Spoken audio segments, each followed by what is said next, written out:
الحمد لله رب العالمين والصلاة والسلام من لا نبي بعده. Soomaaliya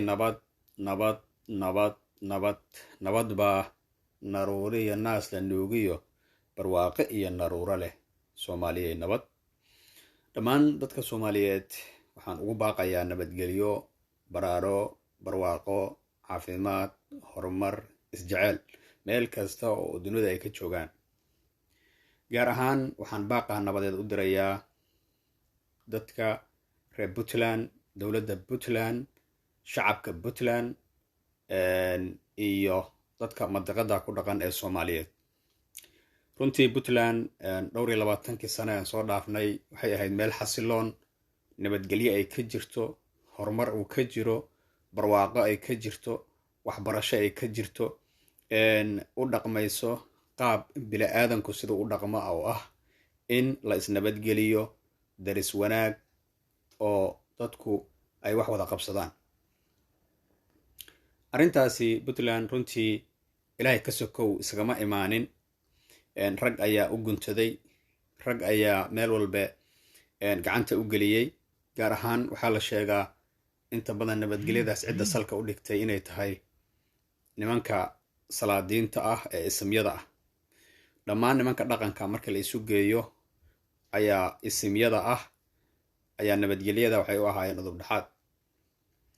Sidaad la socotaan, mar dhoweed waxaa dhacday ayaan hore in xilka laga qaaday ninka ugu sarreeyey ciidamada security-ga qaybta sirdoonka ee Puntland oo marka magacda lasoo gaabiyo loo yaqaano BSF oo ah Puntland Security Forces. Ciidamadaasi waxaa hogaaminayay nin la yiraahdo General Asa Diano. Arrinta ayadeed uu ka biyo diiday, wuxuu ku tilmaamay in sharci darro ay tahay xarig xilka laga qaaday. Dowladdana waxay ku tuhuntay in maamulka uu hogaamiyo amaba ciidankaasi gaarka uu hogaamiyo General Asad uu yahay ciidan aan awood dowladda gacan ugu jirin oo ah hay-ad madax bannaan. Taas waxay kaliftay wadahadal qaatay muddo bil ku dhowaad ah oo ay galeen odayaasha dhaqanka iyo nabadgelyada iyo isimyada iyo boqorrada iyo ugaasyada ay galeen iyo dowladda in waxba ay kasoo naasacadaan waayaan oo sharuudii ay adkaadaan. Ugu dambeyn yaan hadal inku daadinayna shalay ayay magaalada Boosaaso oo ah xarunta ganacsiga ee Puntland, runtiina ah magaalo lafdhabar u ah geyga Soomaaliya oo dhan oo dekad caalami ah leh, in dagaalka dib uga qarxo. Dad baa ku barakacay, kuwa ayaa ku dhintay, hooyooyin ayaa balanbalayo, qaar baa carruurtoodii waayey, qaar ayaa hoobiyayaasha waxay ugu tageen xaafadooda, hanti ayaa ku burburtay. Runtii waa khasaaro aad u xoogan oo laga joogi karay haddii aqliga uu shaqeeyo. Waxaan leenahay runtii arrintaasi cid kaste oo diiday nabadgelyadaasi ama ka dambeysay waa cambaaraynaynaa. Intaa kadibna waxaan ugu baaqaynaa caanadaati dabadooda la qabtaa.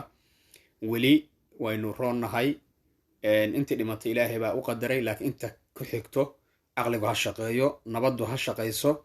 Hal nin oo jaga laga qaaday in dhibaatadan oo dhan ay ummad ugu dhacdo, runtii waa dhibaatada ka jirto Soomaalida iyo Afrika iyo geeska Afrika. waxa halakeeyay waa intaa. Sharciga markii la qaadayo oo qof jaga laga qaadayo sharciga ha loo maro. Haddii asaga laga qaado sharciga sidii sharciga looga qaadana ha u hoggaansamo. Waa sida caadiga nidaamka dastuurka iyo haykalka dowladnimo ee jiri kara weeye.